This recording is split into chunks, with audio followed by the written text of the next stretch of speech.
I&S Biltech private limited जिसकी company थी, उसका जो मेन मालिक है इमरान और उसकी पत्नी, उसे पुलिस ने फ्रॉड करने के जुर्म में कल गिरफ्तार कर लिया है। मैं अभी शाहीन बाग में हूँ, सरिता विहार रोड पर। हमारे राइट साइड में एक ऑफिस है I&S बिल्टेक प्राइवेट लिमिटेड।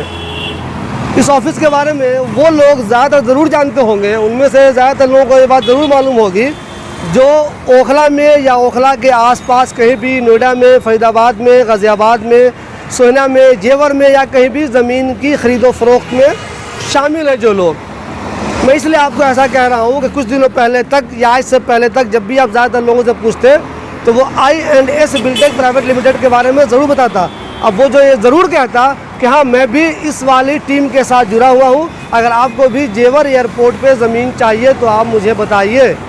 लेकिन कल इस खबर ने सनसनी फैला दी कि इस प्रोजेक्ट को जो लोग चला रहे थे, यानी कि I&S बिल्टेक प्राइवेट लिमिटेड जिसकी कंपनी थी, उसका जो मेन मालिक है इमरान और उसकी पत्नी, उसे पुलिस ने फ्रॉड करने के जुर्म में कल गिरफ्तार कर लिया है। जी हाँ, I&S बिल्टेक प्राइवेट लिमिटेड के मालिक इमरान और उसकी वाइफ को पुलिस ने इसलिए गिरफ्तार किया है कि उस पर इल्ज़ाम है कि उसने वृंदावन में वो ज़मीन बेचने की कोशिश की। वो ज़मीन उसकी थी ही नहीं और वो ज़मीन पर कभी घर बन ही नहीं सकता, कमर्शियल कम्प्लेक्स बन ही नहीं सकता। उसने धोखे से कागजात बनाए, पम्फलेट बनाए और बहुत सारे लोगों को तैयार करके वहाँ पे ज़मीन बेचने की कोशिश की। जब पुलिस को ये बात मालूम चली या कुछ लोगों की तरफ से उसे शिकायत मिली तो उसने इस बात की तहकीकात की और उसे मालूम चला कि इमरान और उसकी पत्नी फ्रॉड कर रहे हैं और वो जो ज़मीन लोगों को बेच रहे हैं वो बिल्कुल गलत है। वो ज़मीन किसी को बेचा ही नहीं जा सकता। आप लोगों को बता दूं कि I&S बिल्टेक प्राइवेट लिमिटेड के बारे में ओखला में बहुत ज़्यादा लोग जानते हैं। ठीक मैं जहां पे मौजूद हूं वहीं पर मुझे भी कुछ लोगों ने कहा था कि सर यहां से आप चलिए, जेवर एयरपोर्ट पे कुछ ज़मीन है, एयरपोर्ट के आसपास कुछ ज़मीन है, आपको भी वो दिखाता हूँ, आप भी उसमें से कुछ ज़मीन खरीदिए। तो हम भी अपने कुछ दोस्तों के साथ कुछ दिनों पहले, मैंने फेसबुक पे उसकी फ़ोटो भी डाली थी, कुछ दिनों पहले, एग्जैक्ट मुझे डेट याद नहीं है, हम भी अपने कुछ दोस्तों के साथ वहाँ गए थे ज़मीन देखने के लिए। उस दिन मैं ये देखकर हैरान हो गया था कि वहाँ एक दो नहीं बल्कि हज़ारों लोग प्लॉट देखने के लिए आए थे। उनमें से कितने लोगों ने प्लॉट ख़रीदा, कितने ने नहीं ख़रीदा, ये तो मुझे नहीं मालूम। कितने नकली एजेंट थे, कितने असली एजेंट थे, कितने नकली ख़रीदार थे, कितने असली ख़रीदार थे, ये तो मुझे नहीं मालूम। लेकिन उस दिन हज़ारों लोग वहाँ पर थे, प्लॉट देखने के लिए आए थे और मैं उनको देखकर हैरान रह गया था। और इस बात की पोस्ट मैंने फेसबुक पर डाली भी थी कि ये जो भीड़ यहाँ पे देख रहे हैं वो रैली में नहीं आई है बल्कि प्लॉट ख़रीदने के लिए आई है। लेकिन कल ये देखकर मैं हैरान हो गया कि जो इमरान उस प्लॉट को लोगों को दिखवा रहे थे, जो प्लॉट वहाँ बेच रहे थे, वो धोखेबाज निकले। अब तक की पुलिस की खबर के मुताबिक हो सकता है उन्होंने वृंदावन में जो प्लॉटिंग की है उसमें सिर्फ धोखा हो, अब बाकी जो प्लॉटिंग वो कहीं कर रहे हैं उसमें कोई धोखा नहीं हो। लेकिन अब तक की जो मेरी जानकारी है उसके मुताबिक वृंदावन में जो प्लॉटिंग हो रही थी उसमें धोखा हुआ है। तो हो सकता है ये कंपनी जो I&S बिल्टेक प्राइवेट लिमिटेड है उसने हर जगह लोगों के साथ धोखा किया।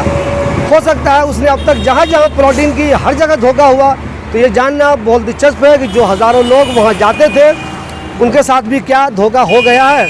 मैं आपको बताऊं कि आम तौर पे संडे में, हर संडे को मैं नहीं कह सकता, लेकिन आम तौर पे संडे को यहाँ से कई कैब जाती थी जिसमें जो लोग जेवर एयरपोर्ट के पास ज़मीन ख़रीदना चाहते थे उनको यहाँ से वो मुफ्त लेकर जाते थे, मुफ्त लेकर आते थे और वहाँ खाने पीने का भी इंतज़ाम होता था, फ्री में वहाँ खिलाया भी जाता था, पानी का भी इंतज़ाम था, खाने का इंतज़ाम था। बहुत सारे लोग जाते थे। लेकिन ताज्जुब की बात यह है कि अब जो बात सामने आ रही है उससे ऐसा लग रहा है कि ये सब कुछ एक फ्रॉड था। जो लोग इस कंपनी में जुड़े हुए किसी न किसी तरीके से, एसोसिएट्स के तौर पे या किसी और तरीके से, उनमें से बहुत से लोगों से मैंने बात करने की कोशिश की, उनका इंटरव्यू लेने की कोशिश की और ये जानने की कोशिश की कि क्या आप लोगों को मालूम था कि ये फ्रॉड है। मैंने ये उन लोगों से जानने की कोशिश की कि क्या आप लोगों के साथ धोखा हुआ है, लेकिन कोई लोग अभी तक मुझे तैयार नहीं हुए इंटरव्यू देने के लिए। और मेरी ये कोशिश रहेगी कि मैं ऐसे कई लोगों से मिलने की कोशिश करूं जिन्होंने ज़मीन बेचा है और या फिर जिन्होंने ज़मीन वहां ख़रीदी है। अब ये जानना बहुत दिलचस्प है कि क्या वृंदावन की तरह इमरान और उसकी पत्नी ने जहाँ जहाँ ये प्रोजेक्ट चलाया है, जहाँ जहाँ प्लॉटिंग की है, हर जगह उन्होंने लोगों के साथ धोखा किया है या धोखा नहीं किया है। फ़िलहाल जितनी खबर मुझे मालूम थी कि इमरान अपनी पत्नी के साथ अरेस्ट हो गए हैं और उनका जितना भी प्रोजेक्ट है पुलिस उसकी जांच कर रही है कि जहाँ जहाँ इसने प्लॉटिंग की है क्या हर जगह फ्रॉड है, क्या उसने हर जगह धोखा किया है। इसकी जांच जारी है। फिलहाल सिर्फ और सिर्फ वृंदावन के बारे में पुलिस ने बताया है कि उसने यहाँ पे फ्रॉड किया है, उसकी अरेस्टिंग हो गई है और उसे जेल भी भेज दिया गया है। आने वाले दिनों में इमरान क्या कहते हैं, उनके वकील क्या कहते हैं, ये देखना दिलचस्प होगा। फिलहाल उन लोगों के लिए बहुत चिंता की बात है जिन्होंने जेवर एयरपोर्ट पे या फिर इस कंपनी के ज़रिए कहीं और ज़मीन खरीद लिया होगा। हमारी भी कोशिश है कि हम उन सब लोगों को आपके सामने लाएं जिन्होंने वहाँ ज़मीन खरीदी या जिन्होंने किसी को ज़मीन बेची। अगर आपके पास भी ऐसे लोगों की जानकारी है जो इस फ्रॉड के शिकार हुए हैं तो प्लीज़ हमें बताएं, हम आपका इंटरव्यू करेंगे और ये खबर जनता को दिखाएंगे ताकि कोई भी दूसरा आदमी धोखे में ना फंसे। एक चीज़ और बताऊँ, जब भी इस तरह की कंपनियाँ होती हैं जो मल्टी लेवल टाइप की मार्केटिंग करती है, चेन मार्केटिंग, इसमें भी वो लोगों को बताते थे, जो एजेंट वहाँ लोगों को ले आते थे, वो ये कहते थे कि आप भी अगर ज़मीन बेचवाएंगे, आप एक को बेचवाएंगे, वो अगले को बेचवाएंगे, वो अगले को बेचवाएंगे, तो इसका फ़ायदा आपको ही मिलेगा। हो सकता है ये करते करते आप जो ज़मीन खरीदे हैं वो बिल्कुल आपके लिए मुफ्त हो जाए। एक चीज़ और मैं बताऊँ आपको, इनका एक बहुत बड़ा इवेंट हुआ था इंदिरा गांधी इंडोर स्टेडियम में। वहाँ पे ये बहुत से लोगों को बाइक बांट रहे थे, स्कूटर बांट रहे थे, दूसरे इनाम दे रहे थे। पता नहीं सिर्फ दे रहे थे या देने का दिखावा कर रहे थे, लेकिन वहाँ एक दो नहीं 50 बल्कि सैकड़ों स्कूटर थी जो उन लोगों को इनाम में दिया जाना था जो कि अच्छा काम कर रहे हैं, यानी कि वो ज़्यादा से ज़्यादा ज़मीन बेचवा रहे हैं। पता नहीं ये ज़मीन वो बेच भी रहे थे या सिर्फ धोखेबाजी कर रहे थे। वो स्कूटर वहाँ किसी को दी भी गई या दोबारा शोरूम में वापस कर दी गई, इसका मुझे इल्म नहीं है। लेकिन बहुत तामझाम से बहुत हाई लेवल का इंदिरा गांधी इंडोर स्टेडियम में एक प्रोग्राम हुआ था जिसमें हज़ारों की संख्या में लोग आए थे। पता नहीं वो लोग आज क्या सोच रहे होंगे जब इमरान और उसकी पत्नी की गिरफ्तारी हो गई है।